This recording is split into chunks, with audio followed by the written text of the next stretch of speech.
Hello students, welcome to Sartha. तो KEM 2026 के registration start हो चुके हैं। ये केईएम रजिस्ट्रेशन बेसिकली काउंसलिंग के लिए होता है। अब आप बोलोगे एग्जाम हुआ नहीं, एग्जामिनेशन का फॉर्म हमने भरा नहीं एप्लीकेशन का, उससे पहले काउंसलिंग कहां से? तो सुनो ध्यान से। केरला और कर्नाटका दो ऐसे स्टेट है, कर्नाटका के लिए केसीईटी और केरला के लिए केईएम। ये दो फॉर्म आपको बिफोर एग्जामिनेशन फिल करने होते हैं।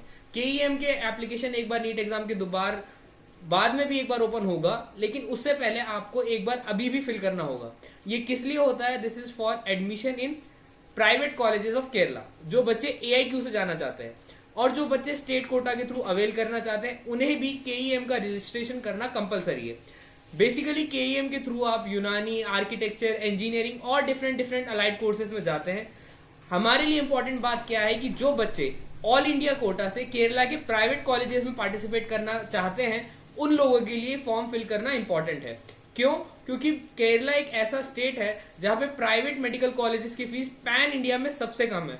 यानी कि आप मान के चलिए 7.5 लाख से लेकर 8 लाख पर एनम में केरला के मेजोरिटी कॉलेजेस की फीस रैप अप हो जाती है। तो एक बार देखते हैं कि जो केईएम के फॉर्म ओपन हुए हैं, इसमें क्या चीज है जो हमें ध्यान रखना है और किस चीज का हमें नोट रखना है। तो सबसे पहले डेडलाइन कब तक है? आपको 31 जनवरी शाम 5 बजे तक अप्लाई करना पड़ेगा। फॉर्म ओपन कब हुए थे? 5 जनवरी से। और आप कब तक फिल कर सकते हैं? 31 जनवरी से। इसके बाद किस किस कोर्सेज में एडमिशन के लिए है? तो मैंने आपको जैसे बताया कि engineering, architect, pharma, MBBS, BDS, homeo, Ayurveda, सिद्धा, यूनानी एंड एवरीथिंग। इन सारे कोर्सेज के थ्रू आप एडमिशन ले सकते हैं वाया केईएम। अब बात आती है कि कोर्सेज का आप एक बार ओवरव्यू ले लीजिए फटाफट की। मेडिकल के कौन कौन से हैं, अलाइड में कौन से हैं और इंजीनियरिंग के कोर्स कौन से हैं। फिर बात आती है केरला में जो सिस्टम है कि कौन से लोग हैं जो केरलाइट कैंडिडेट है, कौन से नॉन केरलाइट कैंडिडेट्स हैं। और नॉन केरलाइट फिर दो तरीके होते हैं, नॉन केरलाइट 1 और नॉन केरलाइट 2।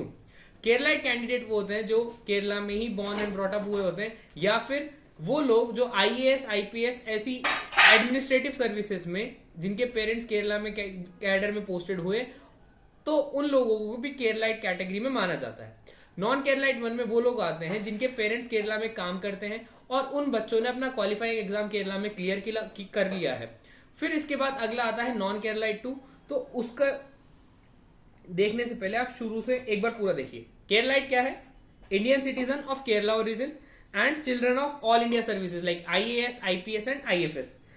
किस किस में आप एडमिशन ले सकते हैं? Government and private medical college of Kerala. ये मैं इसलिए बता रहा हूं क्योंकि आप देखोगे कि आगे जब नॉन केरलाइट कैटेगरीज में मैं बात करूंगा तो उसमें आप सिर्फ प्राइवेट कॉलेज के लिए ही अप्लाई कर सकते हो, आप गवर्नमेंट कॉलेजेस अवेल नहीं कर सकते। प्रूफ क्या क्या चाहिए? SSLC certificate. It is basically आपके क्लास 10 का सर्टिफिकेट। अब क्लास 10 का सर्टिफिकेट या तो मार्कशीट प्लस सर्टिफिकेट आता है या कई जगह से सिर्फ मार्कशीट मिलती है। तो आपके पास अब जैसा भी अगर आप मार्कशीट प्लस सर्टिफिकेट मिला है तो गो विद दैट, और सिर्फ मार्कशीट है तो वो आपका एसएसएलसी सर्टिफिकेट बन जाएगा। इसके अलावा आपके पेरेंट्स का सर्टिफिकेट जो ये शो करता है कि आपका बर्थ प्लेस केरला है विद रिलेशनशिप प्रूफ। इसके अलावा birth certificate, certificate from village officer, ये सारी चीजें आपको पीडीएफ टेलीग्राम चैनल पे मिल जाएगी, वहां से आप देख लीजिएगा। फिर बात आती है नॉन केरलाइट कैटेगरी यानी कि NK1 की।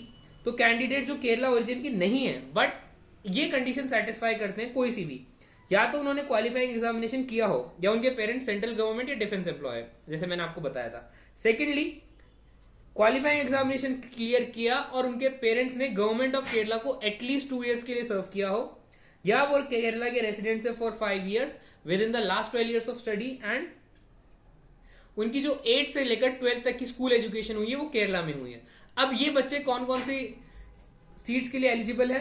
तो eligible to medical courses under state merit seats. ऊपर वाले किसके लिए एलिजिबल थे?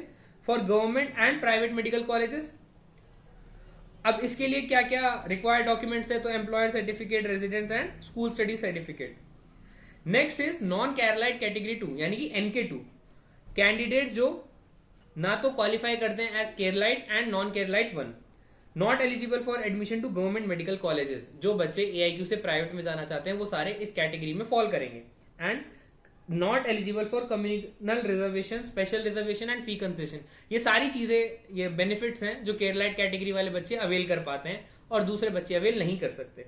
आप कौन सी सीट्स में जाओगे? 15% self financing MBBS seats. Self financing medical colleges यानी कि private colleges for MBBS, BAMS, BSMS and BUMS, यानी कि एलोपैथी, आयुर्वेदा, सिद्धा एंड यूनानी। आप ओपन कैटेगरी के स्टूडेंट हो irrespective of domicile including NK2 candidate and it is strictly based on NEET UG 2026 rank.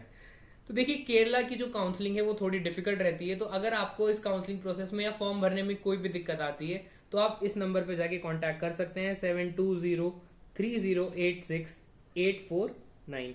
ये हमारी team का ऑफिशियल नंबर है, वो आपकी पूरी तरह से हेल्प करेंगे कि काउंसलिंग में आपको अगर फॉर्म फिलिंग में या कहीं भी आप अटकोगे तो। ठीक है, आगे देखते हैं कि फिर अगली एक कैटेगरी और है OCI कैंडिडेट्स।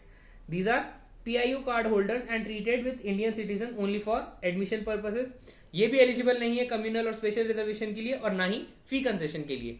फी कंसेशन के लिए मैंने आपको बता दिया कि केरलाइट कैटेगरी वाले स्टूडेंट्स है। नेक्स्ट फिर एकेडमिक क्वालिफिकेशन। एकेडमिक क्वालिफिकेशन में आपको एक चीज ध्यान रखनी है कि अगर आप BSMS या BUMS कोर्सेज में जाना चाहते हैं तो आपकी 10+2 PCB फिजिक्स, केमिस्ट्री, बायोलॉजी या बायोटेक इनमें होनी चाहिए। और आपने 10th या 12th में, अगर आप BSMS कोर्स में जाना चाहते हैं तो आपने तमिल 10th या 12th में क्लियर करी है तमिल के साथ, वरना फिर आपको 1 साल तमिल पढ़ना पड़ेगा। सिमिलरली BUMS में अगर आपने 10+2 में PCB या बायोटेक के साथ अगर आपने उर्दू, अरेबिक या पर्शियन लैंग्वेज पढ़ी है तो ठीक है, नहीं तो आपको फर्स्ट ईयर में आपको अरेबिक, उर्दू विद मंतिक एंड फलसफा। मंतिक फलसफा क्या होता है? फिलोसफी। तो आपको ये सारी चीजें पढ़नी पड़ेगी, इस चीज का आपको ध्यान रखना है। इसके बाद आती है कि BSMS कोर्सेज के लिए मैंने बता दिया क्या क्या क्राइटेरिया है। ये इंपॉर्टेंट बात भी यहाँ पे हाईलाइट कर दी गई है, must study Tamil language during the first year of the BSMS professional course. अगर तमिल आपने पहले नहीं पढ़ी है तो। एप्लीकेशन फीस की बात करें तो इंजीनियरिंग, बी फार्मा हमारे काम करिए। मेडिकल देख लेते हैं, 650 फॉर जनरल कैटेगरी, SC के लिए 260 और ST कैटेगरी के लिए कोई भी फीस नहीं है। UAE एग्जामिनेशन सेंटर में अगर आप ऑप्ट करोगे तो आपको 16,000 प्लस एप्लीकेशन फी SC के लिए भी, और ST में फिर आपको एप्लीकेशन फी नहीं देनी है। क्या क्या डॉक्यूमेंट रिक्वायर्ड है तो ये एक बार एक नजर देख लेते हैं फटाफट। आपका mobile number, email ID, JPG format and signature, PDF format of certificate, ये सारी डिटेल्स आप टेलीग्राम चैनल पे जाके ये PDF डाउनलोड करके वहां से अवेल कर लेना। ठीक, एप्लीकेशन में क्या क्या स्टेप है। नंबर 1, आपको रजिस्ट्रेशन करना है, फिर आप एप्लीकेशन फिल करोगे, एप्लीकेशन फी देनी है, अपनी इमेज और सर्टिफिकेट अपलोड कीजिएगा और फिर एक्नॉलेजमेंट जो आएगा उसको प्रिंट कर लेना है। वेबसाइट कौन सी है? www.ce.kerala.gov.in। अब जैसे मैंने आपको बताया कि फी स्ट्रक्चर केरला का बहुत ही सस्ता है, तो एक नजर देखते हैं कि किस तरह से फी है। तो अल अजहर मेडिकल कॉलेज में भी 856 है। ओवरऑल आप देखते चलिए कि केरला में जितने भी कॉलेजेस है उनकी जो फीस है 856, 8, 16, 9, 31, यानी कि 8.5 लाख से लेकर 9.5 लाख के रेंज में ही फॉल कर रही है जितने भी कॉलेजेस हैं उनकी फीस। सिमिलरली अगर नीट 2025 क्लोजिंग रैंक की भी बात करें, सेल्फ फाइनेंसिंग सीट्स की, तो सेम अल अजहर मेडिकल कॉलेज में 76,000 रैंक पे बंद हुआ है और अमला इंस्टीट्यूट थ्रिसूर का तो 27,594 पे। यानी इस रैंक पे बच्चे को गवर्नमेंट कॉलेज में AIQ से सीट मिल सकती थी, लेकिन स्टिल उसने केरला का प्राइवेट मेडिकल कॉलेज प्रेफर किया। 525 मार्क्स थे, या तो वो बच्चा फिर इसका मतलब है जनरल कैटेगरी का रहा है, तो इतनी हाई रैंक पे भी ये कॉलेज बंद हुआ। 27,594। ठीक है, next we have Azeezia institute, इसमें भी 69,000। यहाँ पे भी देखिए आप 33,000 रैंक पे, यहाँ 34,000 पे, इधर 25,000 पे। ये जो रैंक है इसका यही कारण है कि केरला की जो फीस है बहुत कम है। एंड एक बार फटाफट से ओवरव्यू कर लेते हैं कि हमें क्या चीज है जिनका ध्यान रखना है। हाँ, ये ब्लैंक स्लाइड मिल गई, यहाँ बता देता हूँ। फॉर्म की डेडलाइन है अपनी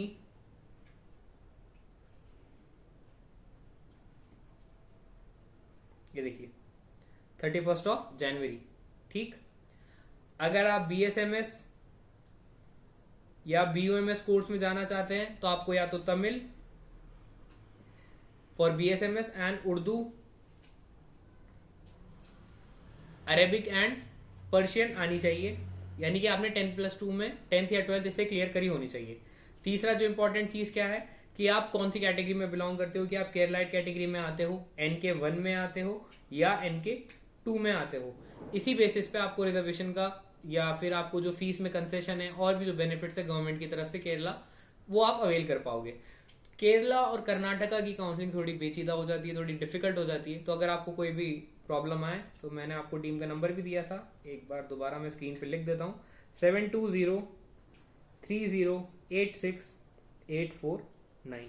इस नंबर पे आप जाके कांटेक्ट कर सकते हैं, आपकी सारी क्वेरीज रिजॉल्व कर दी जाएगी। तो ये थी एक वीडियो KEM रजिस्ट्रेशन के बारे में। बने रहिएगा ऐसी अपडेट्स के लिए। आज की वीडियो में इतना काफी था, मिलते हैं अगली वीडियो में। Till then good bye.